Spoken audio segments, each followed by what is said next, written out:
Hello, everyone. Welcome back to English on the Way, the fun and easy way to learn English. I'm Charles. Hello, Charles. Hi, everyone. I am so excited to be here with you today. Charles, how is your morning going so far? It is going great, Rachel. I just had a wonderful cup of coffee, and I am ready to chat. How are you feeling today? I am doing really well, thanks. You know, on my walk to the studio today, I was thinking about a very interesting question from one of our listeners. It really caught my attention. Oh, yeah? What was the question? Now I am really curious. Well, the listener said, Rachel, I watch English videos and I understand almost everything, but when I try to speak, my mind goes completely blank. It sounds so frustrating for them. Wow, yes, that is such a common feeling, Rachel.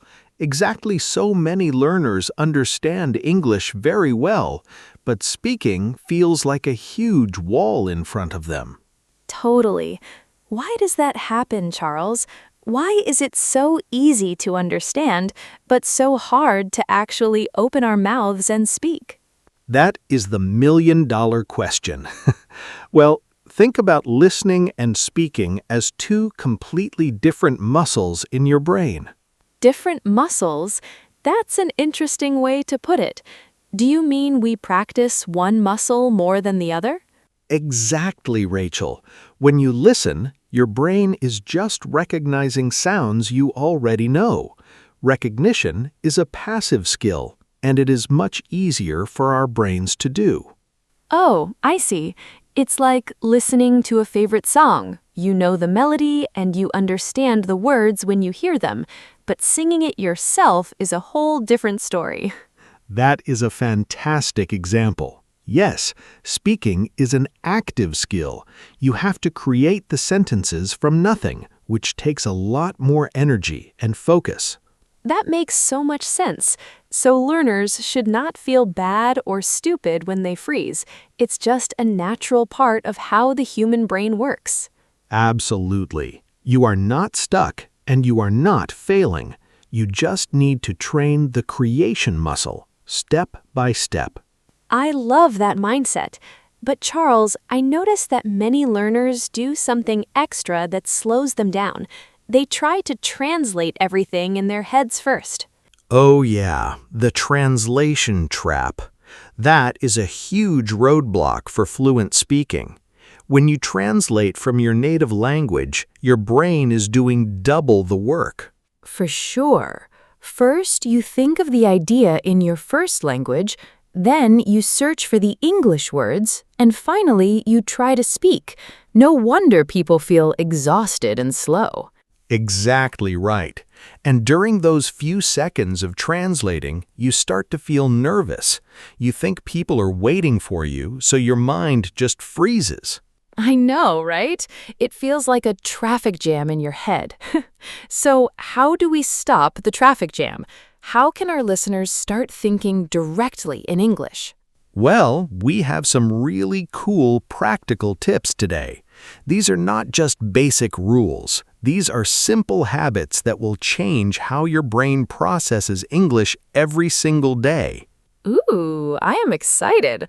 What is the very first step to start thinking in English without translating? The first step is what I call visual connection. You need to connect English words directly to images in your world, not to words in your native language. Visual connection. Let me see if I understand. Do you mean when I look at a table, I should not translate my native word for table into English? Exactly. You look at the object, you see it with your eyes, and you just feel the word table. You bypass the translation completely. Oh, I love that. It is like playing a secret game with yourself throughout the day. You can look around your room right now and just name things directly in English. Yes, totally. Let's try it right now. Rachel, look around the room. What do you see? Tell me directly in English. Okay, let me try. I see a microphone, I see a blue coffee mug, and I see a bright window over there. No translation needed. Perfect. See how simple that is?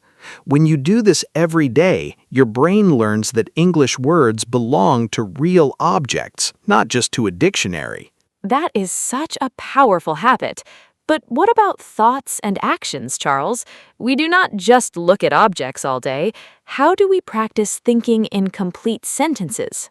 For that, we use my favorite technique, the daily narrator. You become the narrator of your own life using very simple English sentences. The daily narrator? That sounds like fun. Like being a voice actor in a movie about your own morning? How does a learner practice that? Exactly like that. While you are doing normal daily tasks, you tell yourself what you're doing in short, simple sentences. You do it silently in your head or out loud if you are alone. Oh, let me give an example. So, if I am in the kitchen, I can think, I am making tea. The water is hot. I am opening the fridge. Just simple thoughts like that. Absolutely, Rachel. You nailed it. Notice how short and simple those sentences are. You do not need complex grammar to train your brain to think in English. That is so encouraging. I think many learners try to make big, complicated sentences in their heads. Then they make a mistake and they just give up. Yes, exactly. Simplicity is your secret weapon. When you keep your thoughts short and clear, you build confidence much faster. Totally. And it turns everyday moments into free English lessons. You can practice while brushing your teeth, walking the dog, or waiting for the bus. For sure. Now, Rachel, I know another big reason people can understand but cannot speak. It has to do with how we react when we forget a word during a real conversation. Oh, yes, that terrible moment when a word is right on the tip of your tongue, but it just will not come out. It happens to everyone. It really does. But many learners stop talking completely when they forget one word. They think the whole sentence is ruined. That is so true. They freeze because they're searching for one specific word. So, what is a better way to handle that moment without stopping the conversation? You have to learn the art of describing. If you forget a specific word, don't freeze. Just use simple words you already know to describe what you mean. Oh, I see. You talk around the word. Like, if I forget the word wallet, what could I say instead so the other person understands me? You could say, the small thing where I keep my money and my cards. Any native speaker will instantly understand and say, "Oh, your wallet." That is amazing. So you don't need a huge vocabulary to speak fluently. You just need to be creative with the simple words you already have in your pocket. Exactly, Rachel. Communication is about sharing ideas, not about being a walking dictionary. When you focus on sharing the idea, the fear of speaking starts to disappear. That is such a relieving thought. It takes so much pressure off the learner. Speaking is about connection, not perfection. Could not have said it better myself. And speaking of connection, we really love connecting with all of you watching and listening right now. Yes, we really do. If you are enjoying our conversation and learning new ways to speak English today, please take a quick second to hit the like button and subscribe to our channel. For sure. And please share this video with a friend who is also learning English. It really helps our channel grow so we can keep making free lessons for you every single week. Absolutely. And we have a quick question for you today. Tell us in the comments below, where are you right now and what is one object you see near you? Try naming it in English without translating. We cannot wait to read your comments. Now, Rachel, let us talk about the emotional side of speaking, Because sometimes the biggest block is simply fear. Oh, totally. The fear of making a mistake or the fear of sounding silly in front of other people. That fear can make your voice disappear completely. Exactly. We are so afraid of judgment. But I always remind our students, every single native speaker has made mistakes when learning something new. It's human nature. It really is. I remember when I tried to learn how to bake bread last year. My first loaf was as hard as a rock, but I did not quit baking forever. See, you learned from the hard rock bread. Language is the exact same thing. Your mistakes are just stepping stones on your way to fluency. That is a wonderful way to look at it. But, Charles, how can a learner practice speaking if they feel too nervous to talk to native speakers right now? How can they build that courage? I recommend creating a safe practice zone at home. And one of the coolest tools for this is something you already have in your pocket, your smartphone. My smartphone? Are you talking about using language apps or something different? Something much more personal. I call it the Voice Note Challenge. You use the voice recorder app on your phone to record yourself speaking English for just 30 seconds a day. Oh, wow. So you don't send the recording to anyone? You just talk to your own phone in private? That feels very safe. Exactly. You are completely alone, so there's zero pressure and zero fear of judgment. You can just talk about your day, how you feel, or what you ate for breakfast. That is such a neat idea. But why is recording our voices so much better than just speaking silently in our heads? Because when you speak out loud, you physically train your mouth, your tongue, and your lips to make English sounds. You are connecting your brain to your voice. Oh, that makes total sense. It brings the language out of your mind and into the real physical world, and you can listen back to hear how much you are improving. You got it. And remember, start small, just 30 seconds a day. When you believe in yourself and take small steps, big transformations happen over time. Absolutely, Charles. Step by step, the fear goes away and the words start to flow naturally. I really love how practical all of these ideas are today. Me too. So let us do a quick, encouraging recap of the best tips we discovered today for anyone who wants to stop translating and start speaking. I would love to. First, we talked about visual connection. Connect English words directly to the objects you see around you, instead of translating from your native language. Exactly. Second, become the daily narrator of your life. Use short, simple sentences to describe what you are doing during routine tasks, like cooking or walking. Third, if you forget a specific word during a conversation, do not freeze. Use simple words you already know to describe what you mean and keep the conversation moving.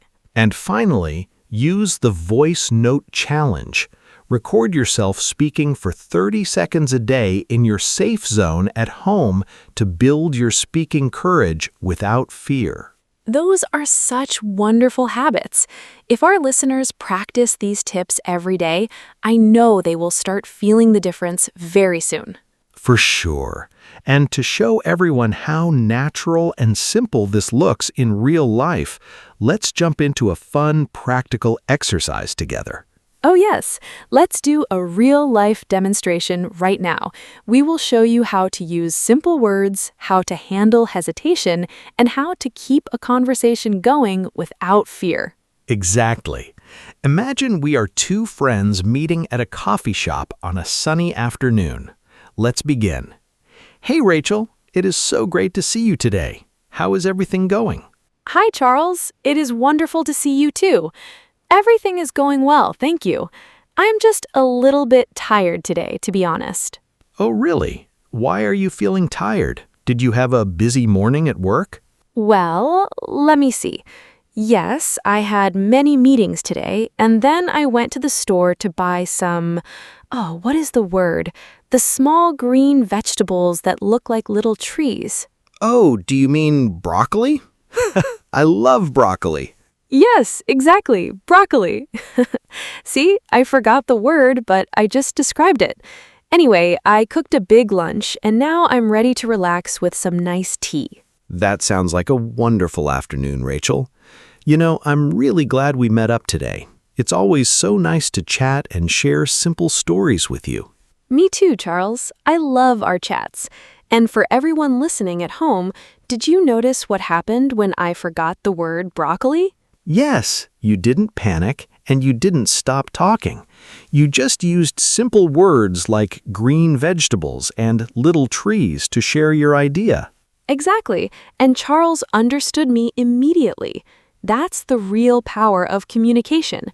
You don't need perfect words to have a wonderful conversation. You really don't. You just need to stay relaxed, keep your sentences simple, and trust that you have enough English inside you already. Absolutely. You've done the hard work of listening and understanding. Now it's time to let your voice be heard by the world. Yes, totally. Thank you so much for joining us today on English on the Way. Please remember to subscribe to the channel, like this video, and leave us a comment below. Yes, we love reading your thoughts. Thank you for spending your time with us today, and thank you for trusting us with your English journey. Keep learning, and remember, you can do it. Goodbye, everyone. See you next time. Bye-bye. Take care.